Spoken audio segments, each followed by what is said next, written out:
Financial discipline എങ്ങനെ കൊണ്ടുവരാം എന്ന് പറഞ്ഞു തരുന്നത് ടോട്ടൽ മണി മേക്ക് ഓവർ എന്ന് പറയുന്ന പുസ്തകത്തിലെ ഒരു വാചകമുണ്ട്. We buy things we don't need with money we don't have in order to impress people we don't like. നമുക്ക് ഇഷ്ടം പോലും ഇല്ലാത്ത, നമ്മൾ ഇഷ്ടപ്പെടാത്ത ചില ആളുകളെ കാണിക്കാനായിരിക്കാം നമ്മൾ കടം മേടിച്ച് ഓരോ സാധനങ്ങൾ മേടിച്ച് കൂട്ടുന്നത് എന്നാണ് ഇദ്ദേഹം പറയുന്നത്.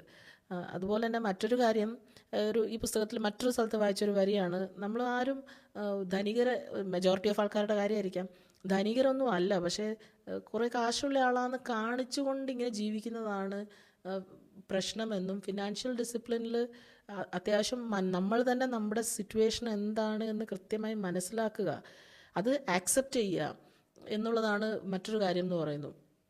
നമുക്ക് ഈ മാസം ശമ്പളം കിട്ടി, അതെല്ലാം എങ്ങോട്ട് പോകുന്നു എന്ന് ചിന്തിക്കുന്നതല്ല, ഇതെങ്ങനെ പോകണം എന്ന് പഠിക്കുന്നതാണ് ഫിനാൻഷ്യൽ ഡിസിപ്ലിൻ